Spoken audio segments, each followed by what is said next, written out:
ജെസി മാം, ഇതെന്താണെന്നറിയോ? Relay അല്ലേ ഇത്? അതെ അതെ, ഇത് റിലേ ആണ്, ഇലക്ട്രോമാഗ്നറ്റിക് റിലേ എന്ന് പറയും. ഞാൻ പണ്ട് സ്കൂളിൽ പഠിച്ചുകൊണ്ട സമയത്ത് ഒരു 7ാം ക്ലാസ് 8ാം ക്ലാസ് ആണെന്ന് തോന്നുന്നു. ഞാൻ ആ സമയത്ത് ചെറിയ ചെറിയ സർക്യൂട്ട്സുകളൊക്കെ ഉണ്ടാക്കുമായിരുന്നു. അപ്പൊ അന്ന് ഇൻഫോ കൈരളി, കേബിൾ സ്കാൻ എന്ന് പറഞ്ഞ മാഗസിൻസ് ഉണ്ടായിരുന്നു. അതിൽ കുറെ സർക്യൂട്ട്സ് ഉണ്ടായിരുന്നു. അത് വെച്ച് ഞാൻ സർക്യൂട്ട് ഒരു 7, 8 ആ റേഞ്ചിലായിരിക്കും, ആ ഒരു റേഞ്ചിലാന്ന് തോന്നുന്നു. അപ്പം ഞാൻ എന്റെ റൂമിലേക്ക് ആരെങ്കിലും കയറി വന്നു കഴിഞ്ഞാൽ ഓട്ടോമാറ്റിക് അലാം അടിക്കും. 7ാം ക്ലാസ്സിൽ പഠിക്കുന്നു? അതെ അതെ, ചെറിയ തള്ളാന്ന് തോന്നുന്നു, പക്ഷെ ചെയ്തിട്ടുണ്ടായിരുന്നു ആ സമയത്ത്. ഓക്കെ, അപ്പം ആരെങ്കിലും റൂമിലേക്ക് കയറി വരുവാണെങ്കിൽ ഈ അലാം സൗണ്ട് ആവും. ഓക്കെ, അപ്പൊ ഞാൻ അത് ചെയ്തു. അത് കഴിഞ്ഞിട്ട് എനിക്ക് ആരെങ്കിലും റൂമിലേക്ക് കയറി വരുമ്പോൾ ഈ അലാം സൗണ്ടിന് പകരം എന്റെ റൂമിലെ ലൈറ്റ് ഓൺ ആയി കഴിഞ്ഞാൽ നല്ലതെന്ന് തോന്നി. ഓക്കെ, പക്ഷെ എനിക്കറിയാം ഇത് റിലേ വെച്ചിട്ടാണ് കണക്ട് ചെയ്യേണ്ടതെന്ന് അറിയാം, റിലേ വെച്ചിട്ടാണ് വർക്ക് ചെയ്യേണ്ടതെന്ന് അറിയാം. പക്ഷെ ഇതെങ്ങനെ കണക്ട് ചെയ്യേണ്ടതെന്ന് അറിയില്ല. കാരണം ഇതുവരെ വർക്ക് ചെയ്തതെല്ലാം 9 വോൾട്ടിലായിരുന്നു.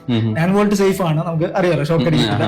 ചിലപ്പോ ഇത് കണക്ട് ചെയ്യേണ്ട എങ്ങനെയാണെന്ന് അറിയത്തില്ലെങ്കിൽ ചിലപ്പോൾ പടമാവും. അതുകൊണ്ട് തന്നെ ഞാനത് ട്രൈ ചെയ്തിട്ടില്ല. പക്ഷെ എനിക്ക് ഭയങ്കര ആഗ്രഹമായിരുന്നു എങ്ങനെ കണക്ട് ചെയ്യണം. അപ്പൊ ഞാനിത് കുറെ നോക്കി. അന്ന് ഇന്റർനെറ്റ് ഒന്നും ഇത്ര പോപ്പുലർ അല്ല, ഇങ്ങനെ സർക്യൂട്ട്സിന്റെ ഡീറ്റെയിൽസ് ഒന്നും നമുക്ക് കാണാൻ പറ്റില്ല. അപ്പൊ ഞാനിങ്ങനെ കുറെ നാൾ ഇതിനെ ചുറ്റിപ്പറ്റി നടന്നു. അത് കഴിഞ്ഞപ്പോ എന്റെ ബ്രദർ ഇവിടെ ഗവൺമെന്റ് കോളേജിലാണ് പഠിക്കുന്നത്. അവന്റെ കോളേജിലുള്ള ഒരു ഫിസിക്സ് ഡിപ്പാർട്ട്മെന്റിൽ പഠിക്കുന്ന ഒരു ചേട്ടനെ കണക്ട് ചെയ്യാൻ പറഞ്ഞിട്ട് അവൻ എന്നെ ഒരു സീനിയറെ കണക്ട് ചെയ്ത് തന്നു.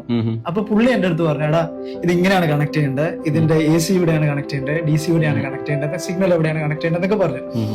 അങ്ങനെ പുള്ളി എനിക്കൊരു ഡയഗ്രം ഒക്കെ വെച്ചു തന്നു. ഞാനത് ചെയ്തു നോക്കി, അത് വർക്കായി. അപ്പൊ എനിക്ക് ഭയങ്കര സന്തോഷമായിരുന്നു.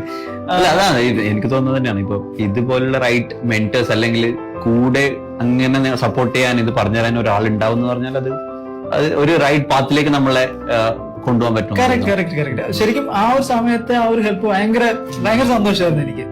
അപ്പം അത് ഞാൻ പേഴ്സണലി ഇപ്പൊ ഓപ്പൺ മൈൻഡിനെ സപ്പോർട്ട് ചെയ്യുന്നത് അതൊക്കെ കൊണ്ടാണ്. കാരണം ആ ഒരു സമയത്തെ പുള്ളി എനിക്ക് ഹെൽപ്പ് ചെയ്തത് അതെനിക്ക് എന്താ പറയാ, എന്റെ കരിയറിലാണെങ്കിലും ബാക്കിയുള്ള കാര്യത്തിലാണെങ്കിലും എനിക്ക് കുറെ എക്സ്പ്ലോർ ചെയ്യാനും എക്സ്പെരിമെന്റ് ചെയ്യാനായിട്ടും അത് എനിക്ക് ഫീൽ ചെയ്തു. ഓക്കെ, അപ്പൊ നമ്മളിപ്പം ഇവിടെ വരുന്ന നമ്മുടെ സ്പേസിൽ വരുന്ന ഓരോ കുട്ടികളെ നമ്മൾ സപ്പോർട്ട് ചെയ്യുമ്പോൾ ആക്ച്വലി നമ്മളും അവരെ കൂടുതൽ എക്വിപ്ഡ് ആണ്. ചിലപ്പോൾ നമുക്ക് ചെറിയൊരു സമയം മതിയായിരിക്കും. നമ്മൾ ഇപ്പൊ ഫൗണ്ടേഴ്സ് ഒക്കെ കുറച്ചധികം എക്സ്പീരിയൻസ് എക്സ്പോഷർ നമുക്ക് ഉള്ളത് കൊണ്ട് തന്നെ നമുക്ക് ചിലപ്പോൾ നമ്മുടെ ചെറിയൊരു ടൈമോ അല്ലെങ്കിൽ ചെറിയൊരു ഹെൽപ്പോ അല്ലെങ്കിൽ ചെറിയൊരു സജഷനോ മതിയായിരിക്കും അവര് നെക്സ്റ്റ് ലെവലിലേക്ക് കൊണ്ടുപോകാനായിട്ട്. അപ്പം അതൊക്കെ കൊണ്ടിട്ടാണ് ഞാൻ ഈ ഓപ്പൺ മൈൻഡ് എന്ന് പറഞ്ഞ ഈ പ്രോഗ്രാമിനെ ഭയങ്കരമായിട്ട് സപ്പോർട്ട് ചെയ്യുന്നത്. എനിക്കൊന്നും എല്ലാ ഫൗണ്ടേഴ്സും അതേപോലെ തന്നെ ആയിരിക്കും. അവരെ പേഴ്സണലി അവർക്ക് ഒരു അവര് ചെറുപ്പകാലത്തു ഇതുപോലുള്ള ഒരു എക്സ്പീരിയൻസ് ഉണ്ടായിട്ടുണ്ടാവും.